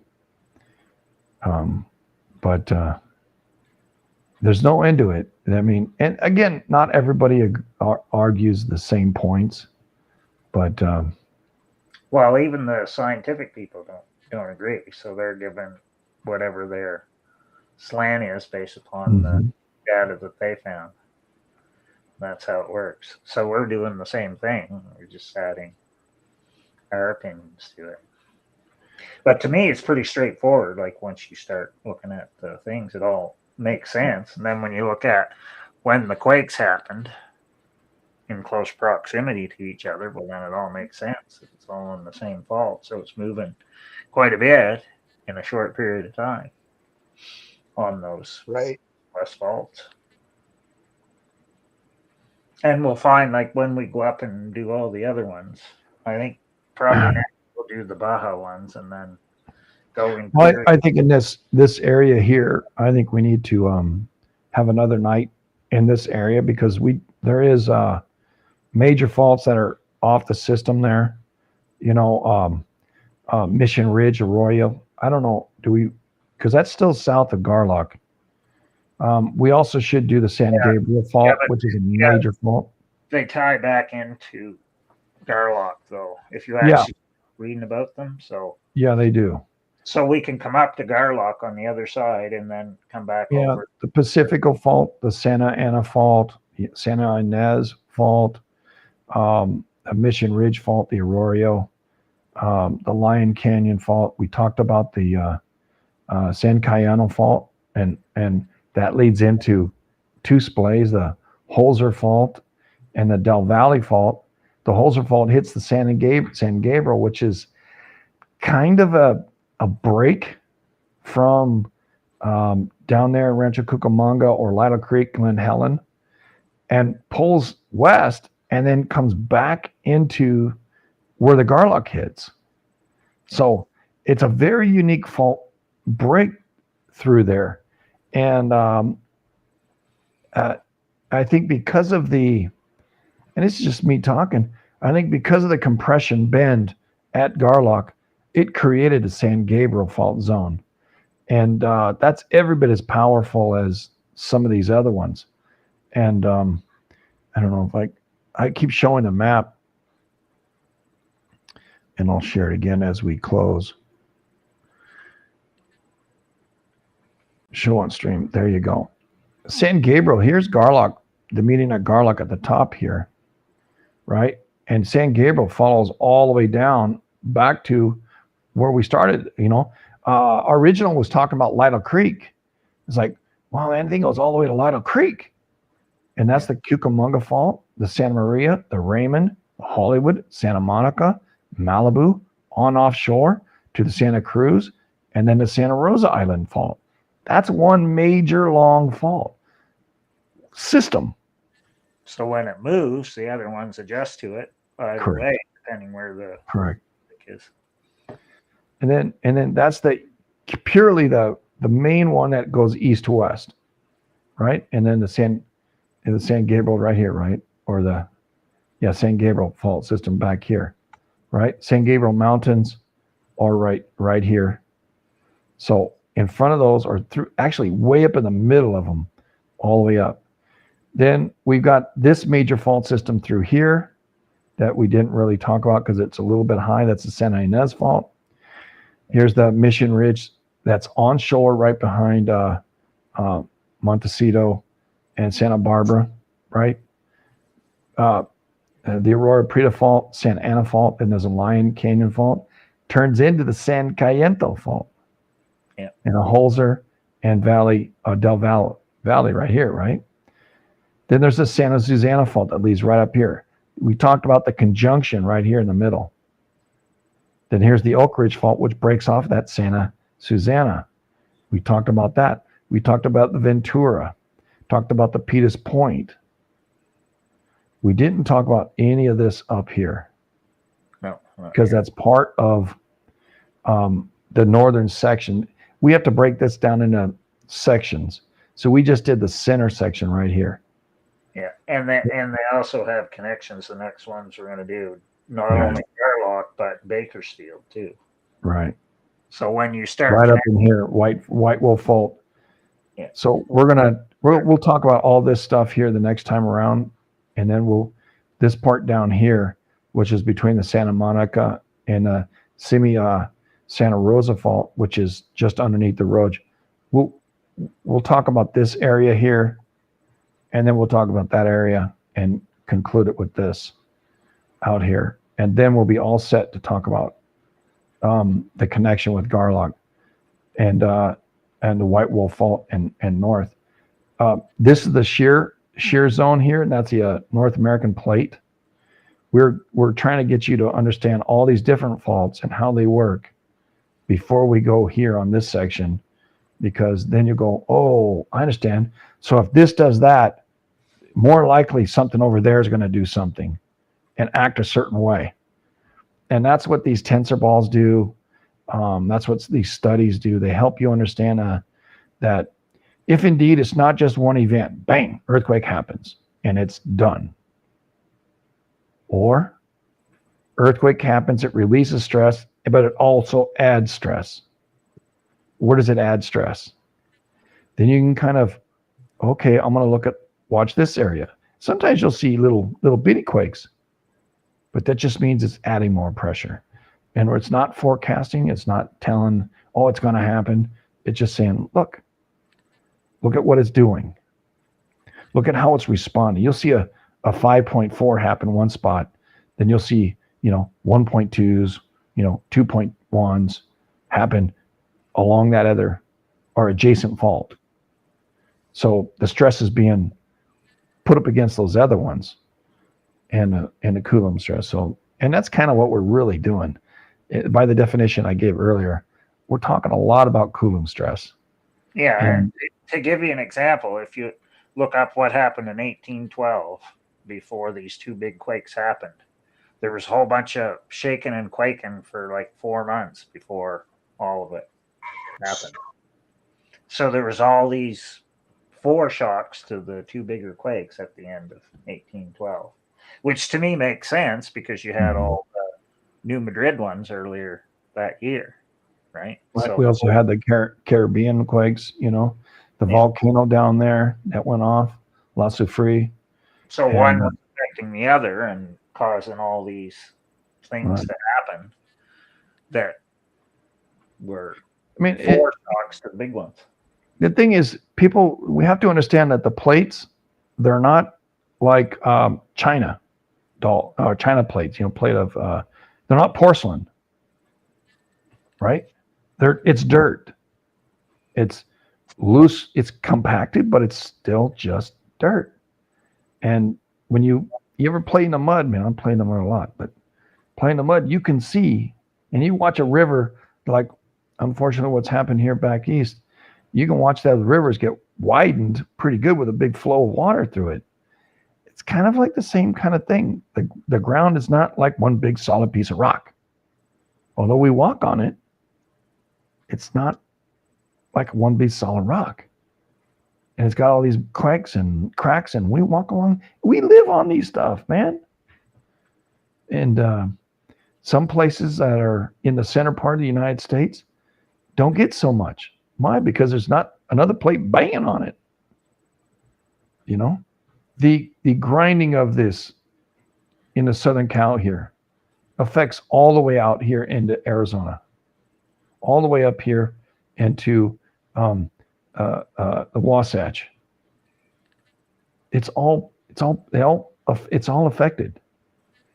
But it's interesting to find, hey, what's going on here? And the Wanda Fuke up here. Anyway, we'll go on to that later. Yeah. So did everybody like this one? Yeah. I don't know who's on out there. I'm trying to close all the windows still. I had a lot of windows open, man. I usually just put it all together, like, I don't know, a couple hours before. So I've been looking at a bunch of different ones over whatever, 2 or 3 days. And I try to formulate them all together in a strategy. It's really complicated when there's so much data out there. Without trying to overblow everybody or overwhelm everybody with too much stuff. What? She's talking about putting cucumbers in her hair as curlers? Is that what I just saw? Yeah. Which don't near the Cucamonga Falls. Yeah, sound pretty Cucamonga to me.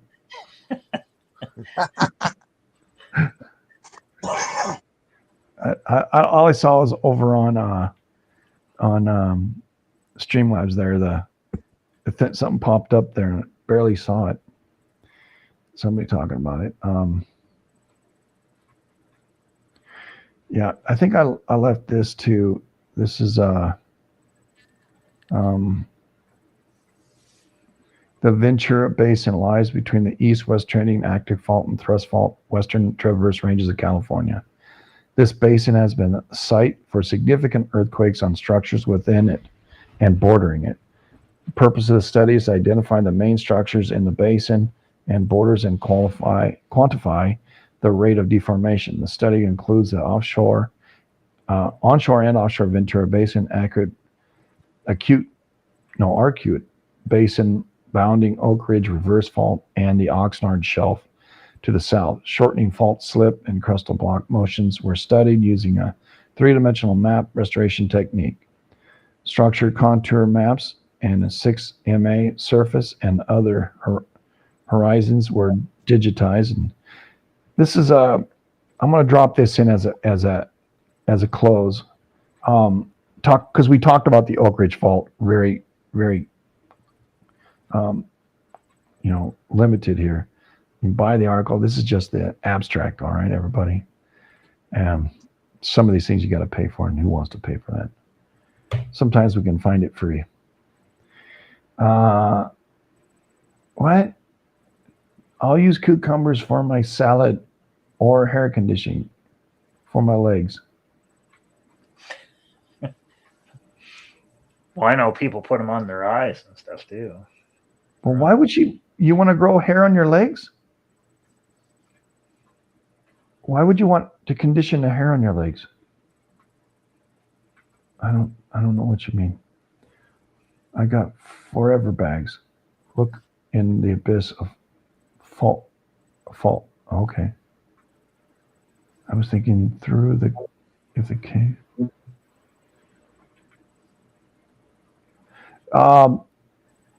Yeah.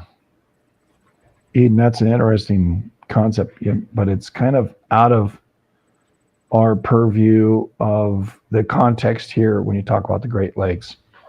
That's kind of why I asked, what are you referring to? If it's a similarity between what our discussion is and the Great Lakes, bring it together for us so we can. He's falling down again. Well, there's landslide in the Great Lakes that causes tsunamis. I don't know. Yeah. Well, again, I got to know the context because I don't know what he means. I wasn't in his brain. Like cats, that's why I asked the question earlier, because I don't know what the context here is. Thrust faulting, yeah. Because for me to understand, I got to know what the context is. I know there's all sorts of weird stuff in the Great Lakes, but yeah, we'll have to get there eventually. But I think our prequel here is to get ready for what Nick's gonna talk about up in November, a month from now. And we still got quite a ways to go. And I'm sure we're going to talk at least 2 nights on the Eastern Shear Zone and at least 2 nights on in the South. And then maybe 2 nights up here. So I don't know if we have enough time. We only have like I don't even know. How much time do we have? Well, we're doing 2 shows a week, though. So. Yeah, we're doing 2 shows. 2, 4, 6, 8. We have 8 shows before Nick does his thing. That'll be the Wednesday. So we have to judiciously put these things together. That's why tonight was kind of rushed. It wasn't in super detail like the other ones were. But we kind of picked a few things right in the middle so that we can expand it kind of. As we talk about the Garlock, we're going to say, okay, that goes all the way out here. And then also one that leads up into it and the effects of the Garlock system. And then the Eastern Shear Zone there. Eastern Shear Zone is going to probably be all one night. We may have to start at 5 o'clock. I don't know. But that has to be on a Wednesday when we do the Shear Zone because it gives me a couple of days of rest. We'll end up talking about Hector Mine and all those ones. Well, we can touch them. We don't have to go into great detail, but it's more about the mechanism of the shear zone is what I think is necessary. And there's a lot of east-west stuff, and there's north-south stuff too. So, and there's kind of south of Garlock and then north of Garlock, and there's a huge amount. We may even have to sometime when Nick's doing his thing, talk about the Eastern Shear Zone volcanics that go from all the way down. I don't know, man. The coastal ranges as well as the internal, the Cascades all the way down into Mexico. There's just a ton of volcanics. You got Lassen, you got Reno, you've got Mammoth, and you've got, all the other ones are down south. Then you got all these little ones that I was telling somebody today. It says, this super volcano that popped here 17 million years ago, it's magma. There are lahars that went 200 miles all the way from where I live, all the way to not Bishop, but well, I was looking up Shasta seismicity, and it acted up when Lassen was in 19. Well, yeah, I think they're connected. I think the volcanoes are connected all the way down from up there, BC, all the way down into Mexico, all the way down. I don't know. I think that's if you want to call Walker Lane anything, I think it's that. I do. It's wherever those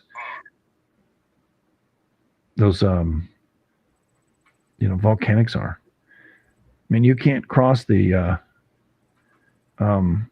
California desert without seeing it, the volcanics. Well, the official Walker Lane guy, he says it goes from Gulf of California to Haida Gwaii, but I'm more radical than him because I say it goes all the way North Alaska to South Sandwich Islands. Yeah, and it doesn't act like I don't know if it. I think it's not a liniment, it's something else. Because the liniments are generally like the Texas liniment. It's generally straight, but it's more of a coastal liniment. It kind of meanders, and although it does, EPR come from the top of the EPR all the way up north. Maybe there was a plate bearing on the 706 line. Maybe that was the EPR at one time. I don't know. But, when the Kula plate was much south and the Pacific plate was way down in Mexico, I don't know. It's interesting. And to kind of try to back roll it, I don't know what we learned by doing that, like Pangea. I can understand that Pangea and how we learn about it today. I don't know what good we get out of anything prior to Pangea. I just don't. I don't see any use for it. But you can say, these rocks are older, they're 4 billion years old. Okay, I got you. I respect that. But what does that mean? What does it mean for us when we're talking about earthquakes today and storms today and ancient boundaries? Sure. The United States is full of ancient boundaries. North America is full of ancient boundaries. And most of the Baja to BC stuff's up in BC. It's not down in North America or in the United States anymore. And from everybody's discussion, it stopped at 50 million years ago. Well, I'm telling you, the South hasn't stopped, man. It's still moving north. What they say, the South is not dead. But if I put that on there, they're going to say, you're a racist. Shut up. I don't have a flag. I do have a flag, but I'll piss somebody off. Well, the indigenous peoples came both from the north and the south, right in the middle. And the Europeans came from the opposite direction. So there you go. Volcanic burn zone you're talking about? Yeah.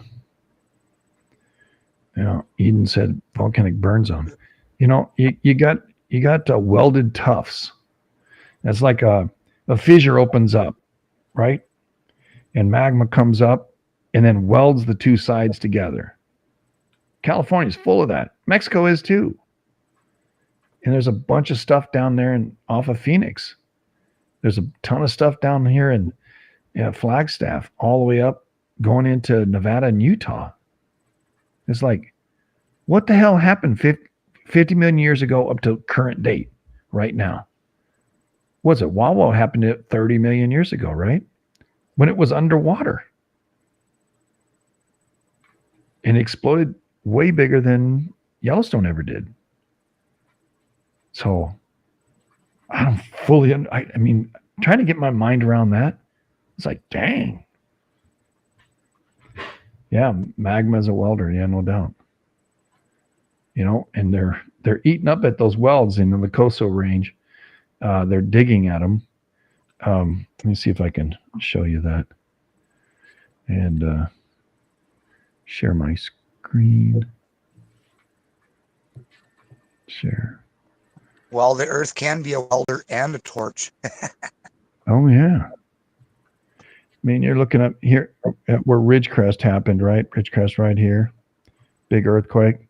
And this is the Coso Range. All this is relatively young volcanics. And that earthquake that happened at Ridgecrest, it moved, the fissure moved all the way up into here, and it stopped at the Coso Range. But just north of the Little Lake, right, you got Devils, whatever, right here. They're tearing down the welded tuff right there. They're using it for some other reasons. I don't know, maybe somebody's rocks on their front porch or something. I don't know. Or maybe there's a bunch of silicate in there. I don't know. Maybe making chips. I don't know what they're doing. But they're removing it. And you think if they keep removing it, see all the tractor marks, right? If they keep removing it, then what? Does that thin it enough for this? You know, it's a cinder cone, right? It's a plug in the ground. So if you remove the plug, what happens? Does that mean magma can come up between there? I don't know. But you can see the whole area is full of it. And just north of that, you know, you have, here's Coso Junction right there, right? But you have, this is the main valley that had a huge earthquake, right? That Owens Lake used to be big, not anymore, right? Lone Pine, Pine Valley, you know, crazy. Then up here's Mammoth, right? And here's the other supervolcano right there. So it's like that happened, what, 750,000 years or 1.7 million years ago? Well, I don't know. Barstow's right there. All of this is magma. All of it.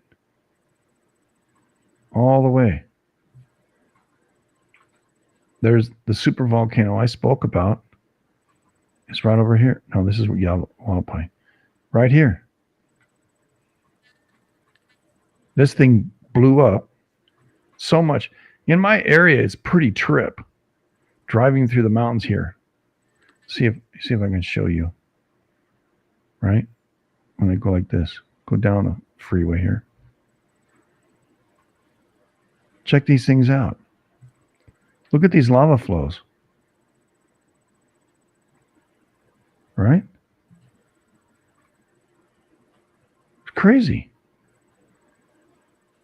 This is all from one freaking supervolcano. It's really kind of crazy the shapes that it's eroded into. Right, Then right. some eruptions have happened. The erosion, the erosion just keeps eating at it. Right? And there's like when you get up here in the canyon up here, I work just up the road here.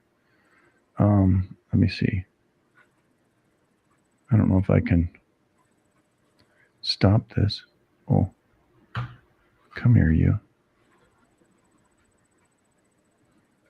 I'm going to show you up in the flat part. I have to get up there. Well, it won't let me. I got to get on the other side. No, it won't let me. I'm on the wrong side of the road. So I'm going against traffic. But if you, maybe I can zoom in. You can see that there are this kind of rock here in the middle. And then there's this other stuff. You can see ash flows through here between these. And then there's this big old glob, you know. And then there's these faults that break through. Like All of a sudden, there's all this red stuff, and then there's a bunch of white stuff. You know, it's a trip. Right here, pretty good evidence right here. See this? All underwater stuff, right? And then there's these sandstones. And then it comes back again. And then here's another layer. And then here's all the magma. Relatively young, too. Because I've driven all the way through here. Look at this. Right? This line right here. Crazy. Yeah. So I like it here because it gets my juices flowing, so to speak. You know, it's a trip. But needless to say, it's a good evening tonight, and I appreciate you, Canuck, for putting up with my interruptions. Gravitational waves of erosion. Yeah. And I don't know. Maybe I don't know how it works. Hills there could be trouble. I'm still learning. We are today is Saturday, so I think the Jewish New Year is over now, and yeah, we're only recorded on up. Oh, it's 2 hours now. Anything you want to add there, Canuck? I mean, we're going to stay online if you want to keep talking, but I got to shut off Facebook and Rumble and YouTube. I don't think anything else. All right. Yeah, for everybody who's out there in YouTube land and Facebook land, I want to share it with you. See if I can share it before it pops. I won't be able to. Let me share this with you. Boom, boom, boom, boom. What was that? From your end. Oh, really? Yeah, because I didn't hear it. Oh, I heard something. Something banged. Let me see. Okay, I'm sharing it. But it won't let me share it. I'm wild. All right, I'll share it another way. I have to start it, I guess. That was weird.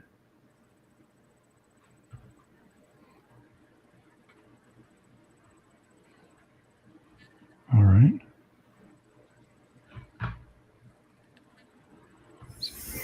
There we go. Hi, I'm Joe of the Joe Slick Live Show. My interactive live show is on twitch.tv/Joe Slick Live. Monday through Friday, 7 to 9 a.m. Mountain Standard Time, and occasionally in the evenings at 7. During the live show, I review and talk about reports from government, private, and other reporting agencies and websites regarding celestial and terrestrial phenomena. Topics will include solar flares, sunspots, geomatic storms, and near-Earth asteroids and comets that are being monitored around the world. Included in the report is current events in the last 12 to 24 hours here on Earth, consisting of volcanic, seismic, and weather events.